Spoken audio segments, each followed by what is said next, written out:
was a blistering afternoon in Phoenix. The crowd was loud. Patriotic music thumped through the speakers. Signs waved, slogans echoed, and Donald Trump stood confidently on stage, pointing to his favorite line, "We are the real America." Applause. Cheers. Flags. Then, without warning, something shifted. A woman in a blue blazer quietly stood up near the back of the room. At first, no one noticed. But then a staffer at the side of the stage leaned in and whispered something into the mic clipped to the president's collar. "She's not on the list," the voice said. Trump looked out over the crowd, narrowed his eyes, and smiled not warmly, but the kind of smirk you give when you smell a fight. "Oh, look," he said into the microphone. "A visitor from the other side of the aisle. Here to take notes, sweetheart?" The audience laughed. A few phones came out, but the woman didn't laugh. She didn't even flinch. She took one step forward, then another, calm, composed, no security badge, no name tag, just Jasmine Crockett, Congresswoman, lawyer, uninvited guest. Trump cocked his head. "Do you want to say something, darling? I'll give you 30 seconds. That's more than your party ever gave me." More laughter. Jasmine didn't reach for the mic. She didn't walk all the way to the stage. She simply turned toward the crowd and said clearly, "I didn't come to steal the spotlight. I came to ask a question." Silence. Security started to move in. One man touched his earpiece. Another stepped forward. But Trump held up his hand. "Let her speak. Might be fun." Jasmine didn't smile. She didn't raise her voice. And she didn't ask for applause. She just looked around the room, slowly, and said, "How many of you lost someone during Hurricane Harvey?" A few heads turned. A few brows furrowed. She continued, her voice even steady. "How many of you are still waiting for help that was promised, but never came?" Now the room was truly silent. No cameras flashed. No one clapped. Because this wasn't a campaign line. This wasn't a protest. It was a question. One that cut through the air like a blade. People glanced at each other, unsure what to say. A woman clutched her purse. A man in a red baseball cap folded his arms. Trump shifted behind the podium. He opened his mouth, but nothing came out. Because this wasn't about politics anymore. It was about memory. About pain. About something that had happened to them. And she had said it out loud. No insults. No theatrics. Just the one thing no one had dared to bring into that room before.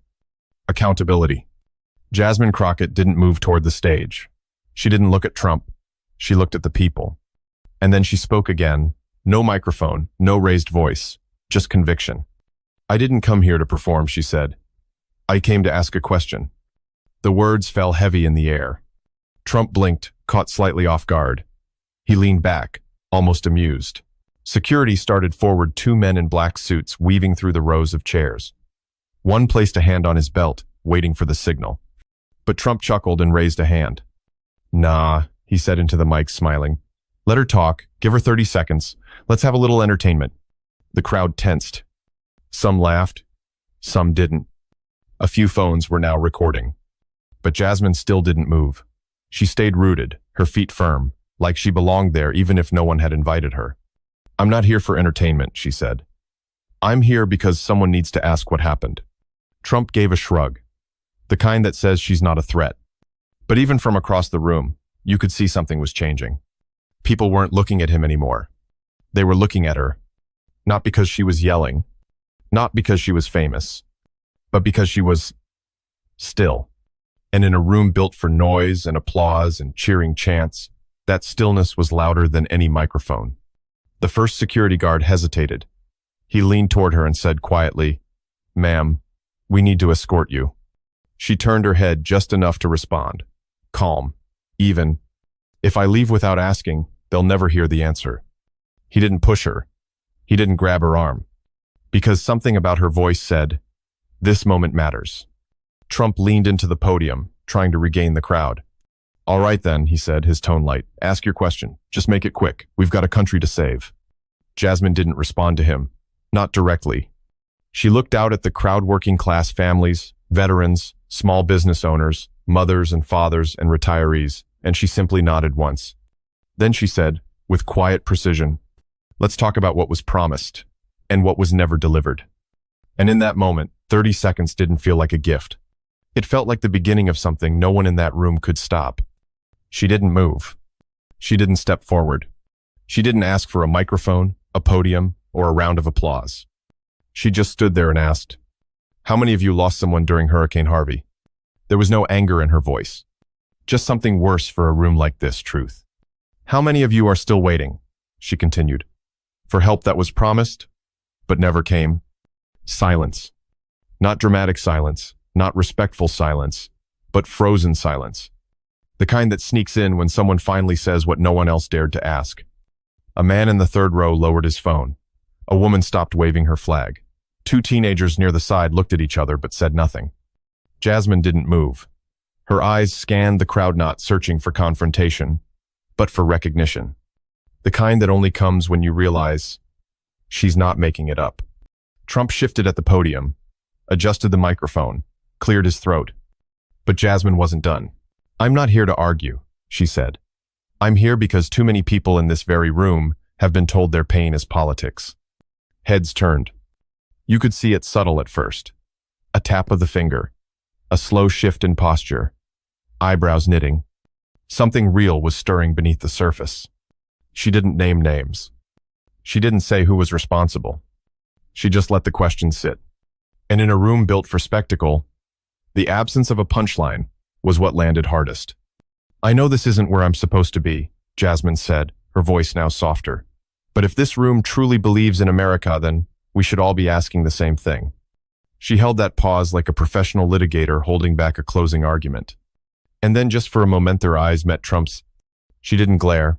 She didn't smirk. She simply looked. And in that look was everything unspoken. A question he didn't want asked. A memory some hoped had faded.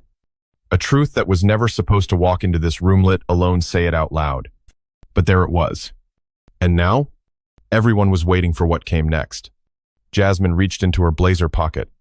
Not rushed, not dramatic, just deliberate.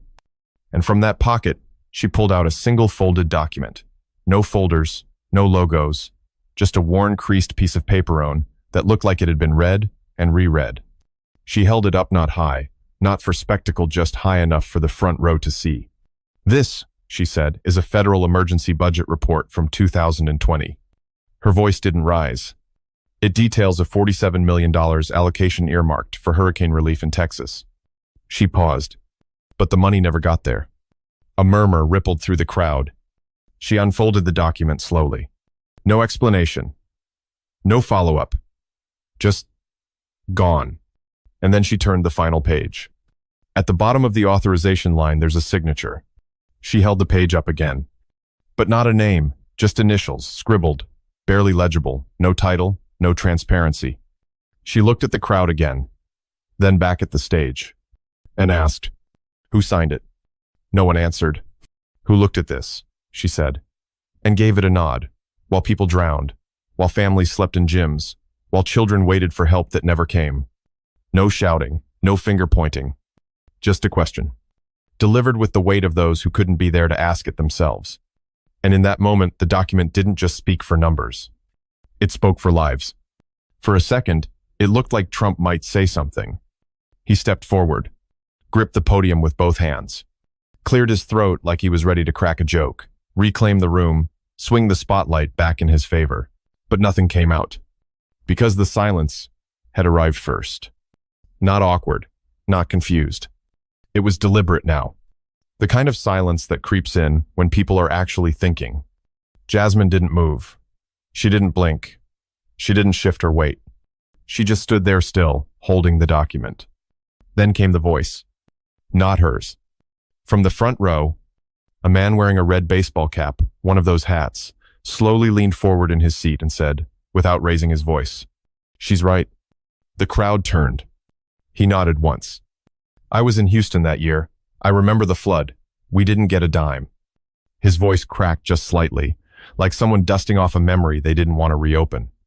Another murmur rippled through the room, but not in protest, not in defense. It was uncertainty. Something was unraveling, but no one wanted to be the first to admit they saw it. Trump leaned back from the mic. His eyes scanned the crowd, as if looking for someone to jump in, laugh it off, break the moment. No one did. A few seats down, A woman lowered her campaign sign and placed it gently in her lap. On the left side of the room, a veteran in uniform stared at Jasmine and Ott with anger, but with curiosity. And in the very back, the camera sons focused on Trump had shifted. Now they were pointed at her. Still, silent, unshaken. She didn't gloat. She didn't smirk. Because this wasn't about winning. It was about naming what had been ignored. In that moment, the rally wasn't a rally anymore. It had become a courtroom. Not with a judge, but with a witness. And the jury? Was everyone listening? Jasmine didn't wait for permission. She didn't bow, wave, or gesture for applause. She simply turned and walked out. No one stopped her. Not security. Not staff. Not even Trump.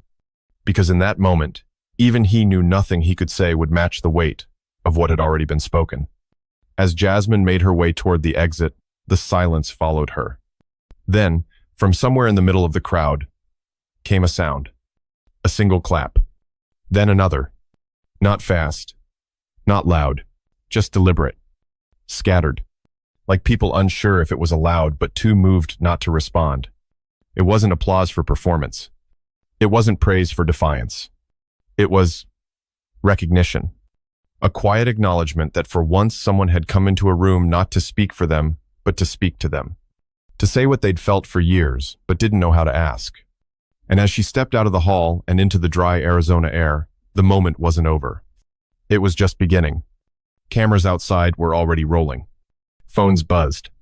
Clips were uploading. Screenshots of her holding the paper, the frozen look on Trump's face. The man in the red hat nodding, all of it spread like a wildfire. Within the hour, headlines flashed across the country. One question, one room, one silence America didn't expect. But the real impact wasn't in the headlines. It was in the comment sections. The text messages. The quiet conversations at kitchen tables. People didn't argue over party lines that night. They didn't yell about loyalty or blame, or red versus blue. They asked the same thing Jasmine had asked. Who signed it? And then came the deeper question spoken in different words, in different cities, in different tones. If they could forget us during the flood, what else have they erased while we weren't watching? Because this wasn't just about $47 million. It wasn't even just about Hurricane Harvey. It was about all the moments that disappeared in the shadows of bureaucracy. All the pain swept under headlines. All the signatures that never had names. Jasmine hadn't brought outrage into that room. She'd brought something much more dangerous to systems built on silence. A mirror. And when she asked her question, she didn't ask it to score points. She asked it so that, for once, the forgotten could be seen not as victims, not as numbers, but as people whose stories were worth demanding answers for.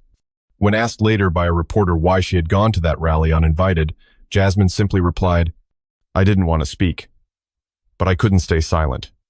That sentence became a banner, a poster. A whisper passed from one community meeting to another. Because in a country overwhelmed by shouting, the voice that didn't rise became the one that stayed. And sometimes, all it takes is one woman standing still to remind a room that the truth doesn't shout. It waits for someone brave enough to say, "I'm not here to perform. I'm here to ask what you were hoping no one ever would." And that's when silence finally speaks.